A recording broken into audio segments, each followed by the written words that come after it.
তো সকাল সকাল একটু ঘুম থেকে উঠে একটা কেক আছে, রাত্রেবেলা বানাতাম, কিন্তু রাত্রেবেলা বোনের বাড়ি গেছিলাম বলে না কেকটা বানানো হলো নি। এখন মেয়ে ঘুম থেকে উঠে পড়তে বসেছে, মেয়েকে বললাম বাবা একটু এঁকে দে, এই এত মানে আর্জেন্ট অর্ডারে এই টপারটি আমি কোথায় পাবো। ছেলে এঁকেছে, নিচের এই গণেশ টনেশগুলো ছেলে এঁকেছে, মেয়ে এই টপারটা আমাকে এঁকে দিল, কেকের উপরে দেওয়া হবে। একদম আমার মেয়েরই বন্ধু বান্ধবের অ্যানিভার্সারি, মানে নতুন নতুন প্রেম করছে, 1 বছর 2 বছর হয়েছে তারই অ্যানিভার্সারি। আমাকে বলতে তাদের লজ্জা লাগে, কিন্তু এত কিউট কিউট ছোটো ছোটো কেক আন্টিই বানাতে পারে। স্নেহার মা, মেয়ের বন্ধু মানে আমি ওদেরও বন্ধু। যাই হোক, বললো আন্টি একটু বানিয়ে দেবেন। ওরা কি আর বলবে আমার অ্যানিভার্সারি, বলে বন্ধুদের একজনের, তো বুঝতেই পারছি কে অর্ডার দিয়েছে, কার অ্যানিভার্সারি। তো ওটা বানিয়ে এখন আমি দিতে যাচ্ছি। এর আগের দিন নিয়ে গেছিলো, ঘেঁটে গেছিলো, তাই জন্য আমাকে বলেছে আন্টি একটু তুমিই পৌঁছে দেবে। আমি বললাম তাই ভালো, তাই আমি পৌঁছাতে গেছিলাম।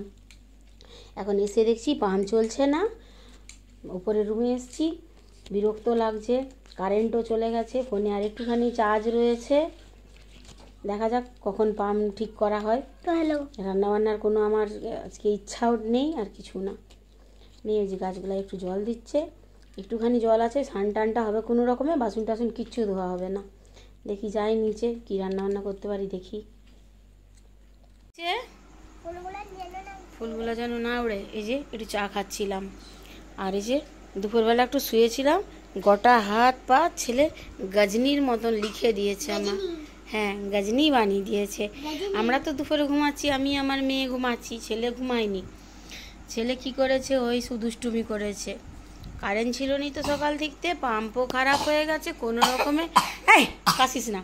ডিমের ঝোল, ডিম আলুর কষা আর ডাল করেছিলাম, ব্যাস, আর কোনো কিছু রান্না করিনি। এখন ওদের টিফিন বানাবো, এখন চাটা খালি খেয়েছি। এখন মেয়ের সময় আছে, একটু দুজন মিলে, মা মেয়ে মিলে একটু হাতের কাজ বানাচ্ছি। হ্যাঁ, তো কালকে সকালবেলা ছেলের এটা স্কুলে জমা নিবে, সেটাই বানাচ্ছি। একটা ঘট সুন্দর রকম, সরো ইয়ার কি করনি, তোর কাপটা সরিয়ে দে, আমারটা থাক, চা আছে। এইটা ঘটটা হচ্ছে, ঘটটায় ফুল অ্যাড হবে, দিয়ে আমি এখন টিফিন বানাবো, কিছু পাস্তা বানাবো, মেয়ে তার বানাবে। সকাল থেকে কী প্রবলেম, সেই দুপুর 2টো থেকে ঘুমাচ্ছিলাম আমি এতক্ষণে একটু আগে উঠেছি, 6:30 7টার সময় কারেন্ট আসতে উঠে বসেছি, আর কোনো কিছু কাজ করিনি, পুরো বাসন টাসন সব পড়ে আছে। পাম্প যখন ঠিক হবে, এখন কারেন্ট এসছে কিন্তু পাম্প ঠিক হয়নি, পাম্পে জল উঠেনি, বাইরে থেকে ওর বাবা জল ধরে দিচ্ছে, তাতেই কাজ হচ্ছে।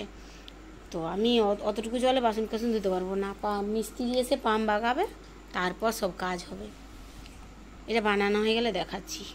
তুই হাতে চিঠি লিলি বাবু, হাতে চিঠি লিলি, ওটা ফেভিকলটা চিটাবেই তো, তুই কম করেছু নাটক, দেখো ধমকাচ্ছ ভাইকে, দেখো না বাবা, পুঁথি হাতে চিটাচ্ছু। তো অনেকটা কাজ সেরে নিয়েছি, ছেলে মেয়ে তো পড়ছে। আমি যে একটু তাল ছিল, তালে একটু ময়দা, একটু সুজি, একটু চিনি সব দিয়ে ব্যাটার তৈরি করেছি, তালের গুলগুলা করব। আর এই যে হাতের কাজটা তুলে রেখে দিয়েছি, পরে বলেছি মেয়েকে রাত্রেবেলা কাজের শেষে বানাবো। আর এই যে মেয়ে পড়ছে, ছেলেকে জোরজবস্তি পড়ানো হচ্ছে বলে তার মুখ ঝুলে গেছে। চল যা, ওগুলা লিখে নে। আর রাত্রেবেলা ভাত হচ্ছে, কালকে ঢেঁড়া, বেশ অনেকটা ভাত বসিয়েছি বড় হাঁড়িতে, রাত্রে হবে আর কাল দুপুরে হবে। কালকে আমাদের রান্না করতে নেই, ঢেঁড়া, তেলটা গরম হয়ে গেছে, গুলগুলা বানাবো। আর এদিকে একটা কেক বসিয়েছি, চকলেট কেক। এইটুকুন কেকটার জন্য আমাকে ওটিজিটা, এত বড় ওটিজিটা চালাতে হলো, অনেক বড় ওটিজিটা, কেকটার জন্য এইটুকুন লাগছে।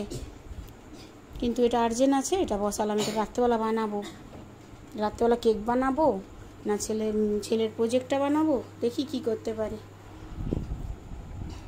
এখন গুলগুলা বানাই তো, আগে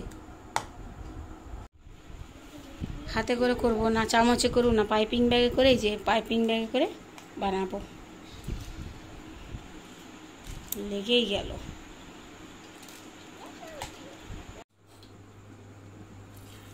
তো এই যে গুলগুলা আমার হয়ে গেছে, তাল গুলগুলা। মেয়ে অনেকগুলা খেলো, আমিও খেলাম, ও ঠাকুমাকে দিয়ে পাঠালাম। আর এই যে কেকটাও হয়ে গেছে। এবারে আমি ভাত খাবো, আলু টালু মাখাবো। মেয়ে ওপরের রুমে গেছে, বললো তুমি এসব করো মা, আমি একটু বিছনা করতে যাচ্ছি, ও বিছনা করতে গেছে। আর বাবুসোনার এখনো বাবা আসেনি, ফোন পাচ্ছে না, সে ভাত খাবে না, বাবা এলেই খাবো।